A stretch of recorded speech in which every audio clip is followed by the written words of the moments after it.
Swan Show. Are we going to mention your girl turned up on stage to surprise Charlie XCX in that Dirty Little Underpants song that they've got together? I was so envious of everyone at Coachella when she appeared on stage. Not just Billy, though, Swanee. Lord with Charlie XCX, Troy with Charlie XCX. Like, that four. Do you know what? Coachella's really reinvented itself, and whoever is in charge of that publicity needs to call Katy Perry stat. Yeah. Chrissy's Clickbait. I just don't know. I don't know what we're going to talk longer about. JoJo Siwa. I think we're going to talk longer about JoJo Siwa. So let's do the Grandpa Gang first. Do you remember that horrifically terrifying story? 10 years ago it happened. Kim Kardashian in a apartment, a residence in Paris. Yes, her hotel. Was, held up at gunpoint and robbed. Yes. And she spoke really candidly about it on the show. Like, she opened up about it at length. Everyone's worst nightmare. And she just begged them not to kill her and to take everything. Men. Awful. It's taken a long time for that trial to get cracking. Anyway, it's on right now. 9 years later. Yeah. Like, what? And like in a scene from Scooby-Doo, they've unmasked these horrific criminals and they're old men. I'm sure I bought 200 grams of finely shaved salami off that man at the Preston Market.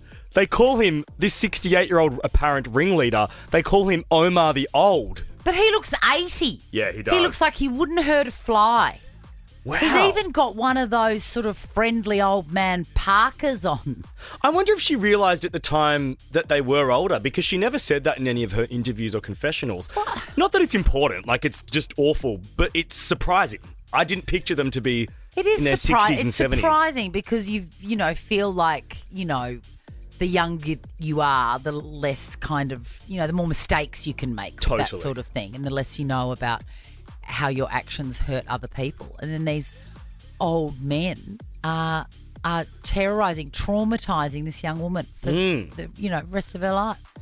It's quite interesting because after this all happened, Kim said, I think to Ellen, that she was going to stop wearing her jewellery out publicly, stop flaunting sort of everything she has so much. And I think yesterday there was a photo uploaded of her wearing a tennis necklace around her ankle at the beach. A tennis bracelet. Tennis bracelet, sorry. We know all about those, don't we? We do. Shout out to Bevel's. Yeah. That is worth more than a house. So I think the 9 years, that's sort of... But I think she's what back happens, flaunting her stuff. you make resolutions at the time and then you forget them. Totally. You do.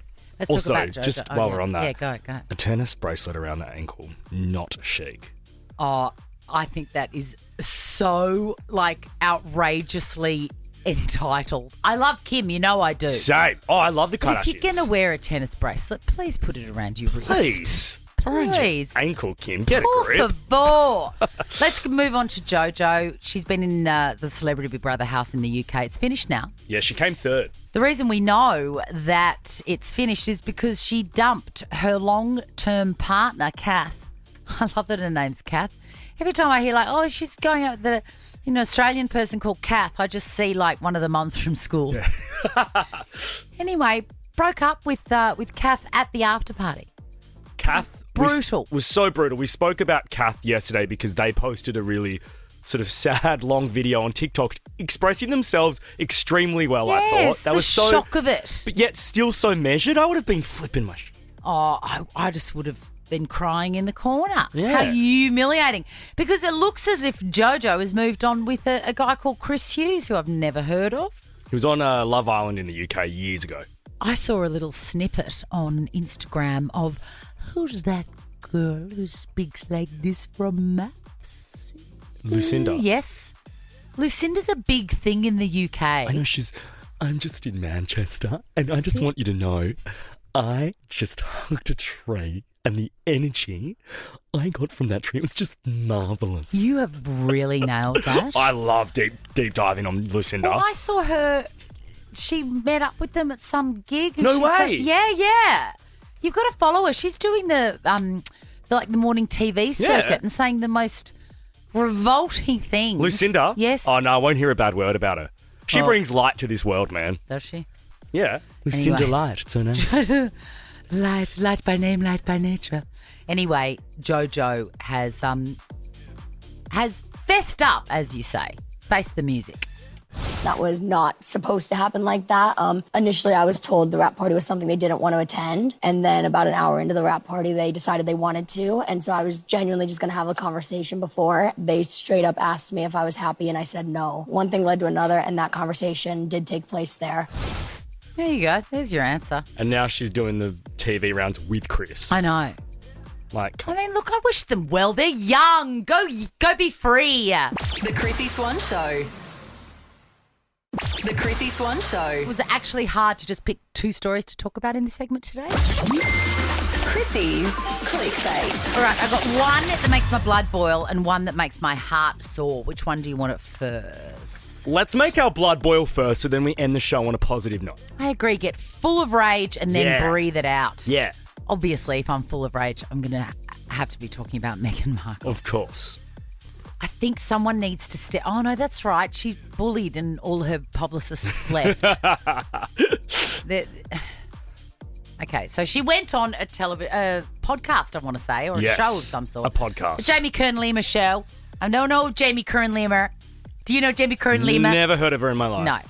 No. And this is what she said. I just want to preface this with, one of the most irritating things about her to me is that she acts like she's the only woman that's ever had kids. Yeah. It's like, mate, billions of people have done it. Yeah. There's a lot of people like that on social media and TikTok at the moment. Yeah. And we're just all parents and they're all kids and we're all going to get through it together. None of us are better than anyone else. No.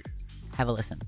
Before I go to bed almost every night, I email them. Here's your report card from today. Or, oh my gosh, was it the funniest thing this morning? Or here's a picture of you two having breakfast. Or the things that you're not going to frame, the things that you're not going to journal. But at one point in their life, maybe when they're 16 or when they're 18, here's an email that I've been keeping for you.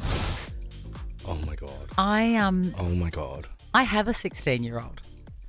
If I gave him the Imagine. if I gave him the password, let's do some math, okay?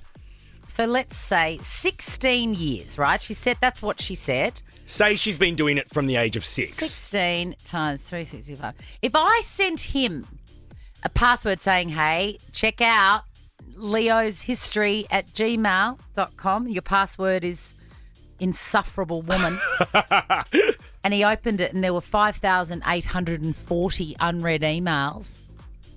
Not a chance he is reading those emails. He would call the police and I would allow it.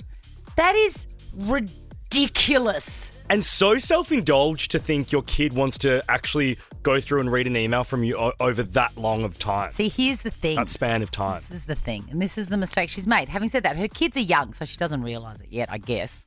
But what I say to my kids, which is actually the antithesis of, I mean, Megan, if she ever heard this, she would die. She would just have to make a whole lot of preserves to get over it. What do you say? I say to my kids, like if they're grumpy or sad or, you know, they hate their teacher or whatever, I go, remember this. Your childhood feels like the longest thing ever. It's the biggest thing because that's all you know. I can assure you, you are going to remember maybe 3 or 4 moments from the time you're born until the time you're about 17 or 18 because that's when real life actually begins. Totally. Get through it. It's a blip in time. Get through it. My job is to just get you there so you can actually start living. Yep. All right? Yep. It's not about me. Ugh. All right, let's change things. Let's be change happy. things up. Alex Warren, and it's actually a song that I introduced you to. You did. You made me love this. It's so good. As an early adapter. It's really good to sing very loud. Yeah. I can't recommend it highly enough. Driving around Albert Park like I blast it, baby. Do you really? And romanticize my life. But you can only do 40 Ks. Yeah, but cruise control, so you're just enjoying your life. I just love the idea of you like belting this song out, but only crawling through the It's so true. At 40 kilometres. So funny.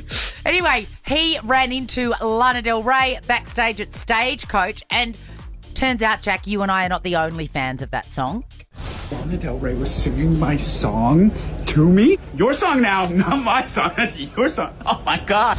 She was singing it and she goes, we need more songs like that. We do. Yeah, we do. Give us another one, Alex, for God's sake. It'll make us feel better about Meghan Markle. Slide into our DMs, by the way, at The Chrissy Swan Show. If you have any feedback, as we will be doing Chrissy's correspondence on Friday. I got a corker. Do you? Oh, you are going to love it. It's so mean. Oh, I've got a really mean one as well. Right. Because remember I said I don't like miso? Oof, people are angry about that. Are they? Isn't it funny, the triggers? It's just not that deep, y'all. Nah. Now check this out. The Chrissy Swan Show is a Nova podcast. For more great comedy shows like this, head to novapodcast.com.au.